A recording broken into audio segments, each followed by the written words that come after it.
तो next part शुरू करते हैं।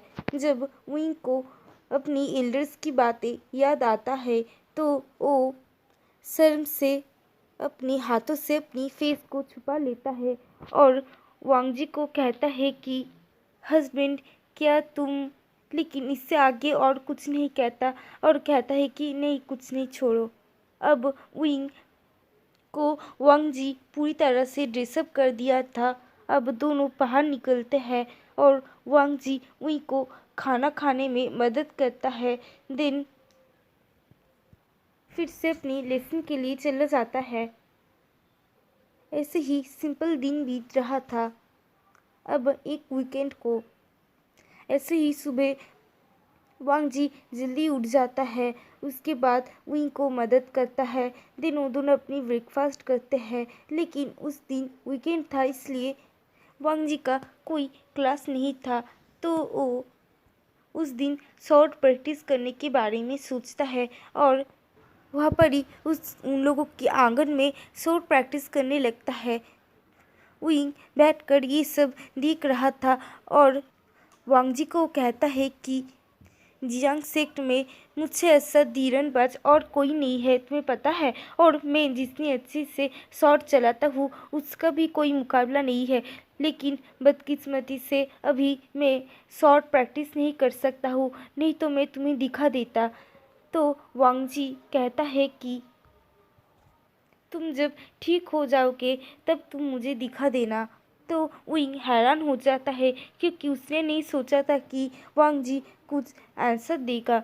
तो विंग एक स्माइल करता है और वांग जी को देखने लगता है। उसकी हर एक मूवमेंट्स वो सब देखकर विंग को एक अजीब सी फीलिंग्स होने लगती है जिसका कोई जिक्र नहीं है।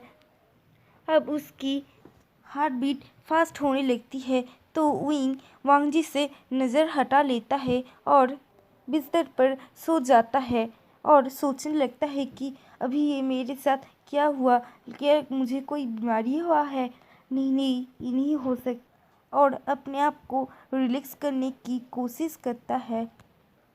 और उसके बाद थोड़ी देर बाद ही वांग जी अपनी शॉर्ट प्रैक्टिस कंप्लीट कर कर जिम से एंटर करता है और वांग जी जाकर फ्रेश हो जाता है एंड न्यू रोब्स पहन लेता है। ऐसे ही देखते देखते एक हफ्ते बीत जाता है। अब विंग पूरी तरह से ठीक हो चुका था और इतने दिनों वांग जी ने उसकी जैसे ख्याल किया, उसका जैसे केयर किया था, उसकी जैसी मदद किया था, वो सब उसे बहुत पसंद आया था। और इससे भी ज़्यादा बड़ी बात, अब वो वांग जी को पसंद करने लगा था। अब वो हमेशा वांग जी की अटेंशन पाने की कोशिश करता है। ऐसे ही एक दिन वांग जी जिंसी में नहीं था, वो बाहर था, अपने काम के लिए गया था और विंग जिंसी के बाहर आंगन में शॉर्ट प्रैक्टिस कर रहा था। जब वो अपनी प्रैक्टिस कंप्लीट करता है तो वो अपनी शावर लेने के बारे में सोचता है, तो वो बाथरूम जाता है, देन शावर लेता है और सिर्फ इनर रोब में वो बाहर चले आते हैं और अपने बाल बना रहा था।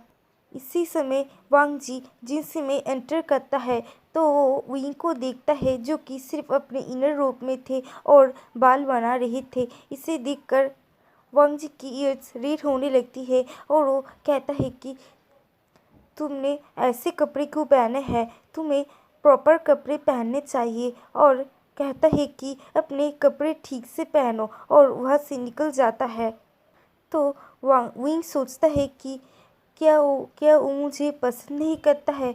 हमारी शादी के 2 हफ्ते निकल चुके हैं, लेकिन अभी भी वो कभी मुझसे ठीक से बात भी नहीं किया है। मतलब हमारी मैरिड लाइफ में एक कदम बढ़ाना तो बहुत दूर की बात है, अभी तक वो मुझसे कोई प्यार भरी बातें भी नहीं किया है। और उदास होकर अपने आप को प्रॉपर ड्रेसअप करने लगता है और वहाँ पर हमारा वांग जी अपने आप को शांत कर रहा था और सोच रहा था कि विंग, तुम्हें पता नहीं, जब मैं तुम्हें हमेशा नहलाने में मदद करता था तब मैं अपने आप को कैसे रोकता था। मुझे तो बहुत डर लगता था कि अगर तुम मेरे हार्ट बीट की आवाज़ सुन लिया तो पता नहीं तुम क्या सोचोगे। और अब अभी मैं तुम्हें जब इस हालत में देखा तो मैं बस तुम्हें बता नहीं सकता कि मैं कितनी ज़्यादा अपने आप को रोके हुए हो। प्लीज़ ऐसा कुछ मत करना। और अपने आप को शांत करने लगता है। मतलब जनाब दोनों को ही अपने आपके फीलिंग्स के बारे में एकदम कंफर्म है, लेकिन एक दोनों को बोलने में बहुत शर्म आता है। अब क्या करें। बाय द वे आगे बढ़ते हैं। वहाँ पर विंग सोच रहा था कि कोई बात नहीं, अभी तो सिर्फ 2 हफ्ते ही हुए हैं, वो ज़रूर ठीक हो जाएगा।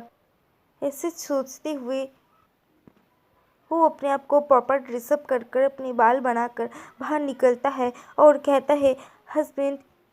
तो वांग जी पीछे घूमता है और विंग को देखता है और कहता है कि चलो हम डिनर कर लेते हैं। दिन वो दोनों अपने डिनर करते हैं और सो जाते हैं। अभी भी वो दोनों बेड के दोनों साइड में सोते थे। वो दोनों कभी भी एक दूसरे को हग भी नहीं किए थे।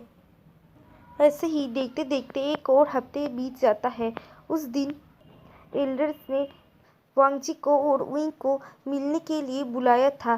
तो सुबह उठकर जल्दी जल्दी दोनों अपने काम ख़त्म करते हैं। दिन तैयार होकर एल्डर्स से मिलने जाता है। वहाँ पर एल्डर्स उन लोगों को अपने हालचाल के बारे में पूछते हैं। दिन थोड़े बातें करते हैं, एक साथ ब्रेकफास्ट करते हैं। उसके बाद वो लोग पूछता है कि हाँ तो तुम लोगों ने अभी तक हमें गुड न्यूज़ नहीं दिया है।